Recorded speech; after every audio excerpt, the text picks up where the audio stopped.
Hi everyone. Today is the 16th day of the Cybersecurity Awareness Month and going on with the series of keeping yourself cyber safe online.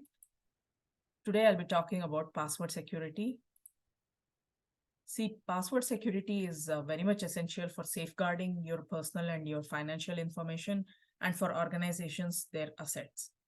So protecting privacy is also very much important because most of our life is now spent online. So it is always better to protect our privacy about our data, about any information that is about us. Complying, and also it is necessary, password security is also necessary for complying with legal and regulatory requirements. So some of the common password mistakes that people commit or we commit is using weak passwords. Sometimes we just want to create an account for any of the application that we want to use. We may just use a simple password like 1234556. That's not advisable. And reusing passwords. We may use the same password across many different applications. That's also not a very good practice to do. And using short passwords, like for example, 1234 or ABCD, that's also not a very good practice to do. And not updating our passwords regularly. We should make it an habit to update our passwords regularly. And using personal information like your name, your birth date, or your pet name for creating passwords, that's not at all a go. And predict some of the predictable patterns you can see is like how people use their create passwords could be like QWERTY 123456789 password default, things like that. So don't use any of these predictable patterns. So when there is lack of complexity in a password, it is very easy for a hacker to perform an operation called as brute forcing to guess your password. So they can, if, for example, you can see in this chart here on the right side, if the number of characters in your password is just 4, they can instantly guess it if it is just numbers. If it is lowercase, also instantly. So basically, when its number of characters is less, you can see that they can instantly guess it. But as you see the complexity of the password goes on, as you see down in the chart, like for example, let us take 14, it takes 41 minutes if it is just numbers. But then if it is numbers, uppercase and lowercase letters and symbols, it might go on to about 15 billion years. So you can see how difficult it gets as you make your password more non-guessable. And here are some more password mistakes that people commit. Ignoring two-factor authentication. So even if you have set up two-factor authentication, if you're ignoring it and trying to bypass it and just go on into your account, it's not advisable. And sharing or storing password insecurely, like just putting it on a sticky note and putting it on the side of your computer or something, that's also not a good practice. And ignoring the password strength indicators. When you're creating a password for any of your applications or for your accounts, it usually gives an indicator saying that if it is like, for example, here you can see it's in orange or a red color, you can know it says that it's not a proper password that you're setting. It's an easy password. So if when keep making modifications to your password till it shows a green signal. Then overly complex and unmemorable passwords. Sometimes we may create passwords like what you see here, like ITY in percentage 9 star and blah, blah. But then this is something that would be very difficult for also to remember.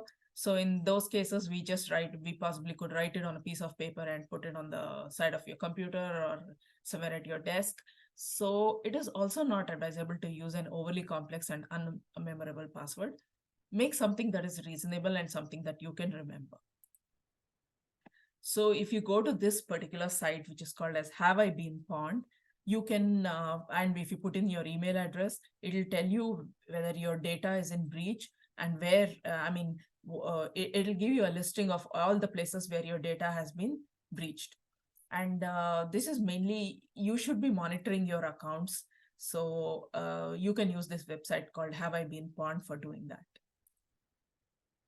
And here is a chart which shows you it gives you examples of how if you use different kinds of passwords, the amount of time it takes for the hacker to hack your account and how safe or good it is.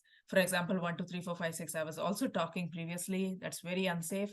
But for example, if you see this one here, I am using a long password today.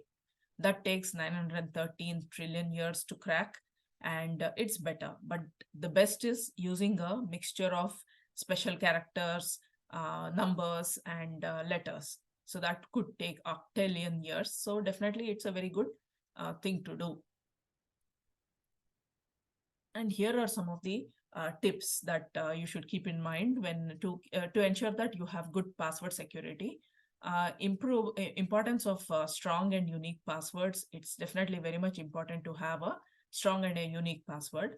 And use two-factor authentication and multi-factor authentication wherever you have the chance to do that. Protect your personal data on social networks. Don't share too much of your real birth data or your pet's name or some information that is very personal to you. And change passwords regularly for all your accounts. Avoid sharing too much personal information anywhere, the same as like in personal data on social networks. Filling up a form, putting in the right details. I mean, where you need to put in the right details, you should do it. Like for banking, you have to put in your right details. But for some other account that you're creating online, you don't have to give all the same correct details there. Don't use the same password for all your accounts. Then be alert about phishing emails and attempts to try to hack you. So be careful about this kind of emails that come in. So even clicking on a link and trying to enter the password could really affect your computers and your devices. Then use password managers wherever possible. I use LastPass. This would help you to store your passwords in one place, and since it's on the cloud, it is accessible anywhere. Then secure your devices and keep educating yourself.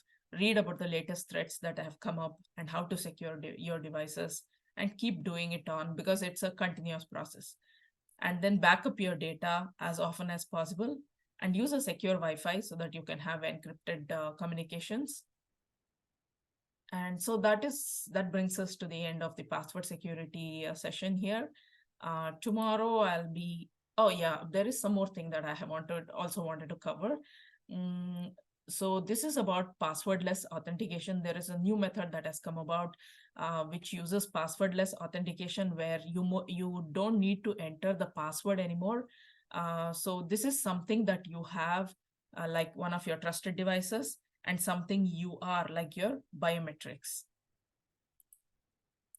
In the traditional authentication, it's something which is your password. Usually you'll have your password and maybe a security question like your mom's name or the city or your school where you studied, something like that. But passwordless authentication is something you are or you have.